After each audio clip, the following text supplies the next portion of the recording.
Hello guys, இந்த video நம்ம எதை பற்றி கற்றுக்க போகிறோம் அப்படின்னா போர் கூலிங் பற்றி தான் கற்றுக்க போகிறோம். ஸோ சிலிண்டர் லைனில் பார்த்தீங்க அப்படின்னா நமக்கு போர் கூலிங் அப்படிங்கிறது ஒரு நெசசரி, ஒரு தேவையாக இருக்குது. ஸோ இந்த போர் கூலிங்னா என்ன, நம்ம போர் கூலிங் அப்படிங்கிறது எதுக்கு நம்ம யூஸ் பண்ணுறோம் அப்படிங்கிறத இந்த வீடியோவில் நம்ம வந்து பார்க்க போகிறோம். ஸோ போர் கூலிங் எதுக்கு தேவை அப்படிங்கிறத ஃபஸ்ட்டு நம்ம வந்து பேசிக்ஸ்லேருந்து நம்ம பார்ப்போம். ஸோ இப்போ நம்மகிட்ட வந்து ஒரு சிலிண்டர் இருக்குது, ஓகேவா? இந்த சிலிண்டர் நான் என்ன பண்ணுறேன் அப்படின்னா சம் லிக்விட்ஸ், இது ஆயிலாக இருக்கலாம், இல்லைனா வாட்டராக இருக்கலாம். ஸோ இந்த வாட்டரை வந்து ப்ரெஷரைஸ் பண்ணி நான் வந்து இந்த சிலிண்டரில் வச்சுருக்கேன். ஸோ ப்ரெஷரைஸ் பண்ணி வச்சுருக்கப்போ இது ஒரு சிலிண்டர் அப்படிங்கிறது நமக்கு சர்க்குலர் ஷேப்பில் இருக்கும் இல்லையா? ஸோ இதனால் இந்த ப்ரெஷர் எல்லாமே நமக்கு இந்த சிலிண்டரில் ஆக்ட் ஆகும். இதனுடைய எல்லா இடத்துலையும் இந்த ப்ரெஷர் வந்து ஆக்ட் ஆகும். ஸோ இந்த சிலிண்டரை கட் பண்ணி இதனுடைய கிராஸ் செக்ஷன், இதனுடைய ஃப்ரண்ட் வியூலேருந்து நான் பார்க்குறோம். ஓகே, இதை கட் பண்ணி இந்த வியூலேருந்து நம்ம பார்க்குறோம். ஸோ பார்க்கும்போது என்ன நடக்கும், இங்கேயும் வந்து ப்ரெஷர் இருக்கும் இல்லையா? ஸோ இந்த ப்ரெஷர் பார்த்திங்க அப்படின்னா இந்த சிலிண்டருடைய எல்லா இடத்துலையும் இந்த ப்ரெஷர் வந்து ஆக்ட் ஆகிட்டு இருக்கும். ஸோ இது மாதிரி இந்த ஸ்ட்ரெஸ் இருக்கு இல்லையா? இந்த ஸ்ட்ரெஸ்ஸு இந்த சிலிண்டர்கள் பார்ட்டில் வந்து ஏற்படுறத நம்ம ஹூப் ஸ்ட்ரெஸ் அப்படின்னு நம்ம சொல்லுவோம். இது நம்ம ஏற்கனவே வந்து பாய்லரில் நம்ம பார்த்துருக்கோம். ஸோ அந்த வீடியோ நான் டிஸ்கிரிப்ஷனில் கொடுக்குறேன், ஸோ அதை செக் பண்ணிக்கோங்க. ஸோ இந்த ப்ரெஷர் இந்த ஹோல் சிலிண்டர்லேயும் ஆக்ட் ஆகிட்டு இருக்கப்போ இந்த இடத்துலையும் பார்த்தீங்க அப்படின்னா ஸ்ட்ரெஸ் வந்து ரொம்ப அதிகமாக இருக்கும். ஸோ அதனால் இந்த ஸ்ட்ரெஸ் பார்த்தீங்கன்னா டென்சைல் ஸ்ட்ரெஸ் அப்படிங்கிறது, இப்போ நம்ம வந்து ஒரு லப்பர் எடுத்துகிட்டு இது ரெண்டு எண்ட்லேயும் நம்ம வந்து பிடிச்சி இழுத்தோம்னு வச்சுக்கோங்களேன், இந்த லப்பர் வந்து எலாஸ்ட் ஆகுமா, விரியுமா? ஸோ அதே மாதிரி தான் இங்கேயும். ஸோ இங்கேயும் பார்த்தீங்க அப்படின்னா இந்த சிலிண்டர்லேயே பார்த்தீங்கன்னா இந்த டென்சைல் ஸ்ட்ரெஸ் ஆக்ட் ஆகுது இல்லையா? ஸோ இதனால் இந்த சிலிண்டரே நமக்கு பிரேக் ஆகிறதுக்கு வாய்ப்பு இருக்குது, ஓகேவா? ஸோ இந்த டென்சைல் ஸ்ட்ரெஸ்ஸை தான் நம்ம வந்து ஹூப் ஸ்ட்ரெஸ் அப்படின்னு சொல்லுவோம். இந்த ஹூப் ஸ்ட்ரெஸ்ஸை எப்படி நம்ம வந்து கண்டுபிடிக்கலாம் அப்படின்னா பி அப்படிங்கிறது இங்கே எவ்வளோ ப்ரெஷர் அப்படிங்கிறது. ஸோ டி அப்படிங்கிறது இந்த சிலிண்டரோட டயாமீட்டர், டி அப்படிங்கிறது இதனுடைய திக்னஸ், இந்த சிலிண்டரோட திக்னஸ். ஸோ இந்த டி அப்படிங்கிற இந்த திக்னஸை நம்ம வந்து அதிகப்படுத்திட்டோம் அப்படின்னா இந்த ஹூப் ஸ்ட்ரெஸ்ஸை நம்ம கம்மி பண்ண முடியும், ஓகேவா? ஸோ நம்ம இதே மாதிரி தான் நம்மளுடைய சிலிண்டர் லைன்லேயே பார்த்தீங்க அப்படின்னா இதனுடைய கேஸ் ப்ரெஷர் இருக்கு இல்லையா? சிலிண்டரில் கம்பஷன் நடக்கிறப்போ அதனுடைய கேஸ் ப்ரெஷர் வந்து இந்த சிலிண்டர் லைனில் ஆக்ட் ஆகும். ஸோ அதே மாதிரி ஆக்ட் ஆகும்போது இந்த சிலிண்டர் லைனில் நமக்கு ஒரு சிலிண்டர் ஷேப்பில் தான் இருக்கும். ஸோ அதனால இந்த ரெண்டு எண்ட்லேயும் வந்து டென்சைல் ஸ்ட்ரெஸ், அதாவது இந்த ஹூப் ஸ்ட்ரெஸ் ஆக்ட் ஆகிட்டு இந்த சிலிண்டர் லைனில் ஃப்ராக்சர் வந்து உண்டாக பார்க்கும். ஸோ இதை நம்ம வந்து ப்ரிவென்ட் பண்ணணும் அப்படின்னா நம்ம என்ன பண்ணணும், இதனுடைய திக்னஸ், அதாவது இந்த மெட்டல் இந்த சிலிண்டரோட திக்னஸ் நம்ம அதிகப்படுத்தோம் அப்படின்னா இந்த ஹூப் ஸ்ட்ரெஸ்ஸை நம்ம கம்மி பண்ண முடியும். ஸோ அதனால் இதனுடைய இந்த சிலிண்டரோட டாப் பார்ட்டில், ஏன்னா டாப் பார்ட்டில் தான் நமக்கு மேக்ஸிமம் கேஸ் ப்ரெஷர் இருக்கும். ஸோ அதனால் இதனுடைய திக்னஸை நம்ம அதிகப்படுத்தி வச்சுருக்கோம். ஸோ இது மாதிரி திக்னஸை நம்ம அதிகப்படுத்த மூலிமா இந்த ஹூப் ஸ்ட்ரெஸ்ஸை நம்மளால் கம்மி பண்ண முடியும். ஸோ இப்போ வந்து நமக்கு இன்னொரு ப்ராப்ளம் வருது. என்ன அப்படின்னா, இப்போது இதை சுற்றி நமக்கு என்ன இருக்கும், சிலிண்டர் ஜாக்கெட் வாட்டர் வந்து நமக்கு ஜாக்கெட் வாட்டர் கூலிங் இருக்குமா? இதை சுற்றி நமக்கு ஜாக்கெட் வாட்டர் கூலிங், அதாவது நம்ம ஃப்ரெஷ் வாட்டரை யூஸ் பண்ணிவிட்டு நம்ம வந்து இந்த சிலிண்டரோட ஹீட்டை வந்து இந்த ஃப்ரெஷ் வாட்டர் அப்சர்வ் பண்ணும். ஸோ இங்கே நம்ம என்ன பண்ணுறோம் அப்படின்னா இதனுடைய திக்னஸ் நம்ம அதிகப்படுத்திட்டோம் இல்லையா? ஸோ திக்னஸ் அதிகப்படுத்தினால இதனுடைய ஒர்க்கிங் சர்ஃபேஸில் மட்டும் டெம்பரேச்சர் அதிகமாக இருக்கும் இதோட கம்பேர் பண்ணும்போது.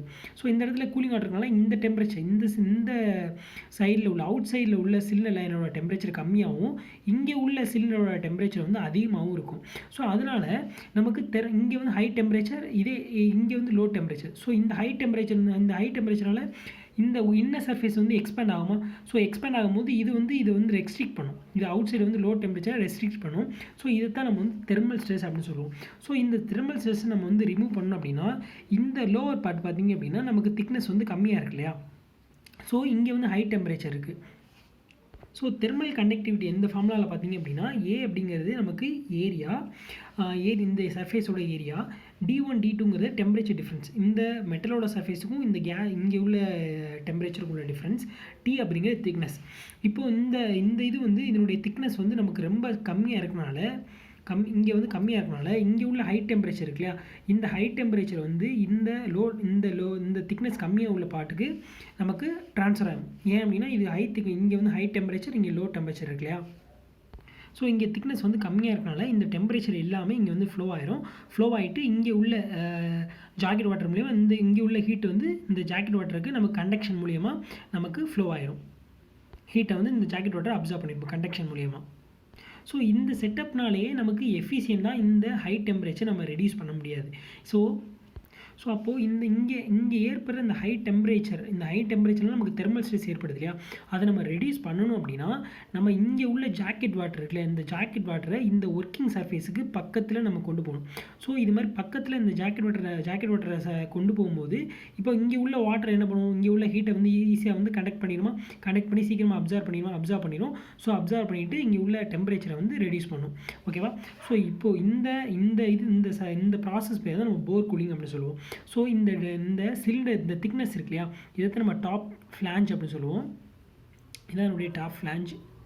ஸோ இந்த ஃப்ளாஞ்சில் நம்ம வந்து ஹோல்ஸை வந்து ட்ரில் பண்ணி இந்த ஜாக்கெட் வாட்டரை நம்ம வந்து இந்த ஒர்க்கிங் சர்ஃபேஸு பக்கத்தில் கொண்டு போக போகிறோம். ஸோ இதைத்தான் நம்ம வந்து போர் கூலிங் அப்படின்னு சொல்லுவோம். ஸோ போர் கூலிங் எப்படி பண்ணுவாங்க அப்படிங்கிறத பார்ப்போம். ஸோ இதுதான் வந்து இந்த சிலிண்டரோட டாப் ஃப்ளாஞ்சு. இது வந்து பாட்டம் லோவர் பார்ட்டு, இது வந்து அப்பர் பார்ட்டு. ஸோ இதில் பார்த்தீங்க அப்படின்னா இந்த அப்பர் ஸோ எப்படி ட்ரில்லிங் பண்ணியிருப்பாங்க அப்படின்னா இந்த ஃப்ளாஞ்ச் இருக்கு இல்லையா, பாட்டம் ஃப்ளாஞ்ச் இருக்கு இல்லையா, இந்த பாட்டம் சைடோட டாப்லேருந்து இந்த பாட்டம் சைடோட டாப்லேருந்து இந்த ஃப்ளாஞ்ச் இருக்கு இல்லையா, இந்த ஃப்ளாஞ்சோட பாட்டம் வரைக்கும் நமக்கு வந்து ட்ரில் பண்ணியிருப்பாங்க. அதாவது இந்த டாப் ஃப்ளாஞ்சோட பாட்டம் சைடு இருக்கு இல்லையா, இந்த பாட்டம் சைடோட இது வந்து இது வந்து இந்த ஹையர் பார்ட்லேருந்து இந்த ஹையர் சைட்லேருந்து இதனுடைய லோவர் சைடு வரைக்கும் நமக்கு டயகோனலாக ட்ரில் பண்ணியிருப்பாங்க. ஸோ இந்த ட்ரில்லிங் மூலிமா இங்கே உள்ள வாட்டர்ஸ், அதாவது இங்கே உள்ள ஜாக்கெட் வாட்டர் இருக்கு இல்லையா, ஜாக்கெட் வாட்டர் இதுக்குள்ளே நமக்கு ஃப்ளோ ஆகும். ஸோ இதனுடைய சர்ஃபேஸ் பார்த்தீங்க இதனுடைய ஏரியா வந்து ரொம்ப சின்னதாக இருக்கும். ட்ரில்லு வந்து ரொம்ப சின்னதாக இருக்கனால இதனுடைய வெலாசிட்டி பார்த்தீங்கன்னா நமக்கு அதிகமாக இருக்கும். ஸோ வெலாசிட்டி நமக்கு அதிகமாக இருக்கிறப்போ ஃப்ளோ எப்படி இருக்கும், நமக்கு டர்புலன்ட் ஃப்ளோவாக இருக்குமா, வெலாசிட்டி அதிகமாக தான் நமக்கு ஃப்ளோ வந்து டர்புலன்ட் ஃப்ளோவாக இருக்கும். அதாவது இது மாதிரி நமக்கு லேமினார் ஃப்ளோ மாதிரி இல்லாமல், லேமினார் ஃப்ளோ மாதிரி நமக்கு ஒரே டைரெக்ஷனில் நமக்கு வந்து மூவ் ஆகாமல் நமக்கு இந்த வாட்டர் அப்படிங்கிறது நம்ம கரடுமுரட அங்கிட்டு இங்கிட்டு நமக்கு மூவ் ஆகும். ஸோ அதனால நமக்கு இந்த டர்புலன்ட் ஃப்ளோனால நமக்கு வந்து ஹீட் அப்சர்வ் பண்ணுற டர்புலன்ட் ஃப்ளோ, ஸோ வாட்டர் வந்து டர்புலன்ட் ஃப்ளோவில் போகிறனால நமக்கு இன்னும் அதிகமான ஹீட்டை வந்து அப்சர்வ் பண்ணும். ஸோ இது அவுட்லெட்டுக்கு என்ன பண்ணுவாங்க அப்படின்னா, இது மேலே வந்து ரேடியலாக நமக்கு வந்து ட்ரில் பண்ணிட்டோம் அப்படின்னா, இது மாதிரி ரேடியலாக நம்ம ட்ரில் பண்ணிட்டோம் அப்படின்னா இங்கே உள்ள வாட்டர் வந்து இங்கே வந்து இதனுடைய அவுட்லெட் வந்து இங்கே ஆயிடும். ஸோ இதுலேருந்து நமக்கு வாட்டர் வந்து வெளியே போயிடும். ஸோ இப்போ வந்து உங்களுக்கு ஒரு டவுட் வந்திருக்கும், என்ன அப்படின்னா நமக்கு எதுக்கு ஹோல்ஸை வந்து நமக்கு டயகோனலாக நமக்கு வந்து ட்ரில் பண்ணியிருக்கோம், எதுக்கு நம்ம வெர்டிக்கலாக நமக்கு பண்ணால் என்ன ஆகும் அப்படிங்கிறத பார்ப்போம். இப்போ நம்மக்கிட்ட வந்து 2 பிளேட்ஸ், 2 திக்னஸ் உள்ள பிளேட்ஸ் இருக்குது. ஸோ இந்த 2 பிளேட் பார்த்தீங்கன்னா சேம் சைஸ் தான், same thickness, same length, same height ரெண்டுக்குமே. ஸோ இதில் ஃபஸ்ட் பிளேட் பார்த்தீங்க அப்படின்னா நான் வந்து வெர்டிக்கலாக வந்து ட்ரில் பண்ணியிருக்கேன், ஹோல் வந்து வெர்டிக்கலாக ட்ரில் பண்ணியிருக்கேன். ஸோ செகண்டுக்கு வந்து நான் வந்து டயகோனலாக ட்ரில் பண்ணியிருக்கேன். ஸோ நமக்கு வந்து ஒரு பிளேட்டில் நம்ம வந்து ட்ரில் பண்ணோம் அப்படின்னா கண்டிப்பாக அதனுடைய ஸ்ட்ரென்த் வந்து ரொம்ப கம்மியாகும் இல்லையா. ஸோ ட்ரில் பண்ணாத பிளேட்டுக்கும் ட்ரில் பண்ண ஹோலுக்கும் உள்ள ஸ்ட்ரென்த் வந்து டிஃப்ரெண்ட் இருக்கும். ஸோ வந்து இப்போ ட்ரில் பண்ண ஹோலுக்கு ஸ்ட்ரென்த் வந்து ரொம்ப கம்மியாக இருக்கும், இந்த ட்ரில் பண்ணாத ஹோலுக்கு ஸ்ட்ரென்த் வந்து நமக்கு நல்லாயிருக்கும். ஸோ இப்போ ரெண்டுக்குமே நம்ம பண்ணிட்டு இதனுடைய ஸ்ட்ரென்த்தை பார்ப்போம். ஸோ ஃபஸ்ட்டு இப்போது இந்த ஏரியா மட்டும் எடுத்துப்போம். ஸோ இந்த ஏரியா மட்டும் எடுத்துருப்போம். ஸோ இதில் வந்து நமக்கு எவ்வளோ மெட்டீரியல் நம்ம வந்து எடுத்துருக்கோம் அப்படின்னு பார்த்தோம் அப்படின்னா இதனுடைய ஏரியா நம்ம கண்டுபிடிச்சிடலாம். ஸோ இதோட ஹைட்டு எவ்வளோ, ட்ரில்லோட ஹைட் வந்து 10 சென்டிமீட்டர் அப்படி வச்சுருக்கோம். ஸோ இதனோட டயாமீட்டர் வந்து 1 சென்டிமீட்டர். ஸோ இது ஏரியானா 20 சென்டிமீட்டர் ஸ்கொயர் நமக்கு கிடைக்கிது.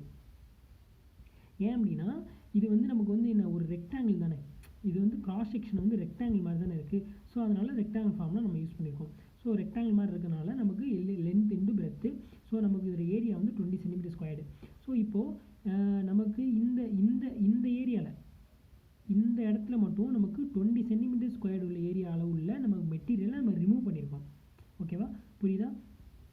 20 சென்டிமீட்டர்ஸ் அளவுள்ள இந்த ஏரியாவோட அளவுள்ள மெட்டீரியலை நம்ம வந்து ரிமூவ் பண்ணியிருக்கோம். ஸோ இதே மாதிரி இங்கே நம்ம வந்து சேம் ஏரியா, இந்த சேம் ஏரியா தான், சேம் ஏரியா எடுத்துருப்போம். ஸோ இதில் பார்த்தீங்கன்னா எவ்வளோ மெட்டீரியல் நம்ம கட் பண்ணிப்போம் அப்படின்பா, எவ்வளோ ஏரியா அளவுள்ள மெட்டீரியல் கட் பண்ணிப்போம் பார்த்தீங்கன்னா இதில் பார்த்தீங்க அப்படின்னா இது வந்து எலிப்ஸ் ஷேப்பில் இருக்குது. ஓகேவா, இந்த ஏரியா எவ்வளோ எப்படி இருக்குன்னா எக்லிப்ஸ் ஷேப்பில் இருக்கு இல்லையா. ஸோ இந்த எக்லிப்ஸ் ஷேப்பில் பார்த்தீங்க அப்படின்னா இது வந்து மைனர் ஆக்சிஸ், இது மேஜர் ஆக்சிஸ். இதனுடைய ஏரியா பார்த்தீங்க அப்படின்னா A/R1 R2 அப்படிங்கிறது. ஸோ இப்போ நமக்கு வந்து இதில் வந்து இது வந்து மேஜர் ஆக்சிஸு, இது வந்து மைனர் ஆக்சிஸா. ஓகேவா, ஸோ இப்போ மேஜர் ஆக்சிஸோட ரேடியஸ் பார்த்தீங்க அப்படின்னா நமக்கு வந்து சப்போஸ் வந்து 0.5 சென்டிமீட்டர்னு வச்சுருப்போம். ஏன் அப்படின்னா இது வந்து கொஞ்சம் அதிகமாகவே இருக்குல்ல, ஸோ நம்ம வந்து கொஞ்சம் எக்ஸ்ட்ரா வச்சுருப்போம். ஸோ வந்து இதை வந்து நம்ம 2 சென்டிமீட்டர் வச்சுருப்போம். ஓகேவா, இந்த மேஜர் ஆக்சிஸோட ரேடியஸ் வந்து 2 சென்டிமீட்டர் வச்சுருப்போம். ஸோ இந்த மைனர் ஆக்சிஸோட ரேடியஸ் வந்து 1 சென்டிமீட்டர் நம்ம வச்சுருப்போம். ஸோ வந்து பை அப்படிங்கிறது 3.14, இதை வந்து நம்ம மல்டிப்ளை பண்ணணும் அப்படின்னா நமக்கு 6 சென்டிமீட்டர் ஸ்கொயர் கிடைக்குது. அப்போது இதனுடைய இதுவும் ஏரியா வந்து சேம் தான். ஸோ இந்த ஏரியாவில் நமக்கு எவ்வளோ மெட்டீரியல் நம்ம ரிமூவ் பண்ணியிருக்கோம், 20 சென்டிமீட்டர் ஸ்கொயர்டு அளவுள்ள ஏரியாவை நம்ம ரிமூவ் பண்ணியிருக்கோம். ஸோ அதே மாதிரி இங்கே பார்த்தீங்க அப்படின்னா நமக்கு 6 சென்டிமீட்டர் அளவுள்ள 6 சென்டிமீட்டர் ஸ்கொயர் அளவுள்ள ஏரியாவை மட்டும்தான் நம்ம ரிமூவ் பண்ணியிருக்கோம்.